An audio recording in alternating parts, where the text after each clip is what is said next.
তৃণমূল অস্তিত্ব রক্ষার সংকটে ভুগছে। ওই দলের কর্মী থেকে গুন্ডা কেউই বেরোচ্ছেন না, তাই এখন একমাত্র পুলিশই ভরসা।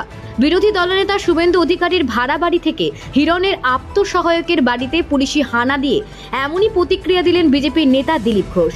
বুধবার বাঁকুড়ার একটি বেসরকারি লজে সাংবাদিকদের মুখোমুখি হয়ে তিনি এই প্রসঙ্গে আরও বলেন, এরা কি সমাজবিরোধী, কালো টাকার কারবারি নাকি তোলাবাজ? কিসের ভিত্তিতে এই কাজ হচ্ছে তা নিয়ে প্রশ্ন তোলেন তিনি। শিলিগুড়ি রামকৃষ্ণ মিশনের দুষ্কৃতী হামলা নিয়ে এক প্রশ্নের উত্তরে দিলীপ ঘোষ বলেন, সমাজ বিরোধীমূলক কাজ, এই সংস্থার ওপর মানুষের বিশ্বাস আছে। ওই ঘটনায় যুক্তদের গ্রেপ্তারিও দাবি জানান তিনি।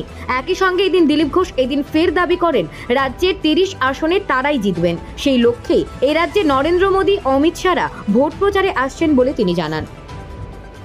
ব্যুরো রিপোর্ট, IHRO বার্তা। গতকাল থেকে বিশেষ করে পশ্চিম মেদিনীপুরেতে পুলিশ ব্যাপক সক্রিয় হয়ে গেছে। কারণ একটাই, টিএমসি ইলেকশনে কোনো মতে নিজের অস্তিত্ব বাঁচাতে পারছে না, কর্মীরা বেরোচ্ছেন না। উত্তর বাংলায় ওরা হেরেছে, বুঝতে পেরেছিল দক্ষিণ বাংলায় হয়তো বাঁচাবে, কিন্তু তাদের কর্মীরা বেরোচ্ছেন না, গুন্ডারাও বেরোচ্ছে না। সেই জন্য নির্বাচন জেতার জন্য পুলিশই একমাত্র আছে, পুলিশকে দিয়ে হয়রান করা হচ্ছে। শুভেন্দুদার গেস্ট হাউসে ছাপা মারা, গতকাল আমাদের বেলদার একজন রাজ্যের সদস্য অনুকূল সাউকে অ্যারেস্ট করা হয়েছে।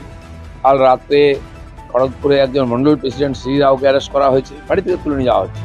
এবং হ্যারাসমেন্ট করার জন্য হিরণের আত্মসহায়ক থেকে আরও কয়েকজন কর্মীর বাড়িতে রাত্রে রেড করেছে। আমি জানতে চাই, এরা কি অ্যান্টি সোশ্যাল নাকি কালো টাকার কারবারি নাকি তোলাবাজ?